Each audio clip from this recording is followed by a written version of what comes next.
ہر جگہ بات ہوئی ہے صبر کے بارے میں. ایک بچی نے سوال پوچھا تھا کہ کیا میں اپنی زندگی میں اسی طرح سفر کرتی رہوں یا پھر جو لوگ مجھے کہتے ہیں صبر کرو صبر کرو صبر کرو میں صبر کر کر کے ہی مر جاؤں. تو یہ صبر کا جو سوال ہے نا یہ کافی آیا ہے پاکستان میں, اور میں بات یہاں سے شروع کرنا چاہ رہا ہوں کہ اصل میں جہاں تک میرا جائزہ ہے دو صبر ہیں, ایک قرآن والا اور ایک پاکستان والا. وہ دو الگ الگ صبر ہیں. قرآن والا جو صبر ہے نا اس کا بنیادی کانسیپٹ یہ ہے کہ آپ نے حق بات کرنی ہے, اور جب آپ حق بات کرو گے تو آپ کو سامنے سے مخالفت ملے گی. جس سے آپ نے حق بات کرنی ہے شاید اس سے آپ ڈرتے بھی ہوں, جس سے حق بات کرنی ہے وہ آپ پر پریشر بھی ڈالے کہ آئندہ مت کرنا, یہ کیا بات کر دی. جس سے آپ نے حق بات کرنی ہے وہ آپ کو دھمکی بھی دے سکتا ہے, آپ کو نقصان بھی پہنچا سکتا ہے, آپ کو مالی نقصان پہنچا سکتا ہے, آپ کو جسمانی نقصان پہنچا سکتا ہے, ہو سکتا ہے آپ کو نفسیاتی نقصان پہنچا سکتا ہے.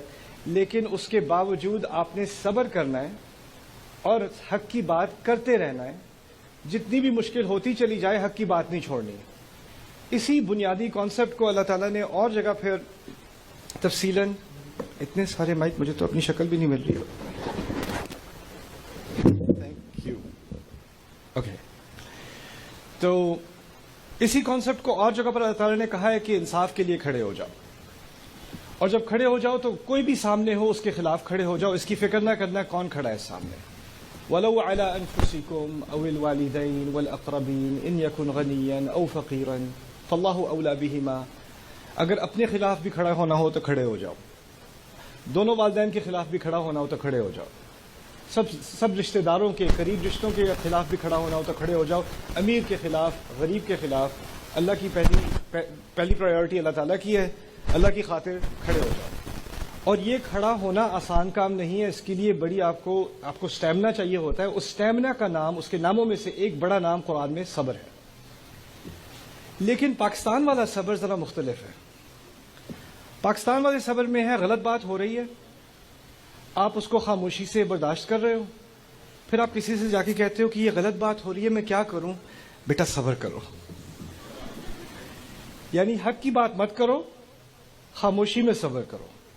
قرآن جو واضح الفاظ میں کہہ رہا ہے, یہاں بچے کو یاد ہے, بڑوں کو یاد ہے, چھوٹوں کو یاد ہے, وَتَوَاصَوْا بِالْحَقِّ وَتَوَاصَوْا بِالصَّبْرِ, سب کو یاد ہے. لیکن ہم نے جو صبر بنایا نا وہ ہے إِلَّا الَّذِينَ آمَنُوا وَعَمِلُوا الصَّالِحَاتِ وَتَوَاصَوْا بِالصَّبْرِ. میں تھوڑی سی بیچ میں اسکپ ہو جاتی ہے بات. یہ نہیں کہا حق کی بات نہیں کرنا, یہ باتیں مت کرنا, اس سے بڑی مصیبت ہوگی, بس تم صبر کر لو. ہم نے بھی صبر کیا تھا, تم بھی صبر کرو, اللہ تعالیٰ تبدیلی لائے گا. اللہ تعالیٰ نے جو تبدیلی لانے والا نظام بنایا نا اپنا, وہ یہ ہے کہ پہلے حق کے لیے انسان کھڑا ہوتا ہے, پھر اللہ کی مدد آتی ہے, اور اس کے مدد کے آنے تک آپ نے حق کی بات کرتے رہنے ہیں اور حق کے ساتھ کھڑے ہوتے رہنا ہے. پھر آخر میں جب اللہ دیکھے گا کہ آپ اس کی مدد کے مستحق ہو, پھر مدد آتی ہے. لیکن ہوا ہماری سوسائٹی میں یہ ہے, بہت ساری جگہوں پہ, یہ صرف حکومت کی بات نہیں ہے, یہ صرف اداروں کی بات نہیں ہے, بزنسز کی بات نہیں ہے, ہمارے گھروں میں بھی یہ بات ہو رہی ہے کہ ہم حق کی بات کرنے سے ڈرتے ہیں. ہمیں لگتا ہے بہت زیادہ سامنے سے جو ہے اس کے نتائج ہوں گے, اس کا ہم سامنا نہیں کر سکتے, اور ہمیں سکھا دیا کہ صبر کرو دعا کرو, صبر کرو دعا کرو. تو دوسرا جو سوال مجھے پورے ملک میں بار بار سننے کو ملا, یہ دعا کیسی ہے, میں دعا کرتا رہتا ہوں, میں دعا کرتی رہتی ہوں, اس کا کوئی جواب ہی نہیں آتا. اور یہ میں بھی سوچتا رہا, یہ دعا کا مسئلہ اور کسی ملک میں جا کے گیا ہوں, میں نے کتنے ہزاروں لوگوں سے بات کی ہے, کسی کو دعا کا ایسا مسئلہ ہو نہیں رہا جیسا پاکستانیوں کو ہو رہا ہے. تو یہاں دعا کی خاص کیا, اس کا اثر یہاں خاص کیوں نہیں ہے. پھر مجھے جا کے بات سمجھ میں آئی, جس طریقے سے دعا کی بات کی جا رہی ہے نا ہماری سوسائٹی میں, وہ یہ ہے کہ آپ نے جو اپنا کردار ادا کرنا ہے نا دعا کرنے کے مستحق ہونے کے لیے, اس کو ہٹا دیا گیا ہے رستے سے. اپنی جو محنت کرنی ہے, مشکلات کا سامنا کرنا ہے, اس کو ہٹا دیا گیا, اور پھر کہا ہے اس کے بجائے آپ دعا ہی کریں. یعنی جس چیز کو اللہ تعالیٰ نے آپ کو صلاحیت دی تھی بدلنے کی, اس صلاحیت کا تو آپ انکار کر دو. میں تو کچھ کر ہی نہیں سکتا, میں تو کچھ کر ہی نہیں سکتی, یہ تو ایسے ہیں ویسے, ان کو اللہ ہی بدلے گا, ان سے تو اللہ ہی نمٹے گا. ان سے نمٹنے کے لیے اللہ تعالیٰ نے آپ کو بنایا. جو بھی مشکلات آپ کے سامنے ہیں نا, اس زمانے میں, ان مشکلات میں, اس فیملی میں, اس سوسائٹی میں, جس قوم ان مشکلات کا سامنا کرنے کے لیے صلاحیت رکھتی تھی, اسی کو وہاں ڈالا گیا ہے. لا یکلف اللہ نفسا الا وسعها. اللہ کبھی کسی انسان پر ایسی تکلیف نہیں ڈالتا سوائے اس کے کہ اس میں اس کی وسعت ہو. تو آپ میں، آپ کے گھرانے میں، آپ کے فرینڈز میں، آپ کی سوسائٹی میں جو جو پریشر آپ کے اوپر ڈالا گیا ہے وہ آپ ہی پر ڈالا جانا تھا، کیونکہ آپ ہی اس کے قابل ہو، کہ کوئی اور اس کے قابل نہ ہوتا۔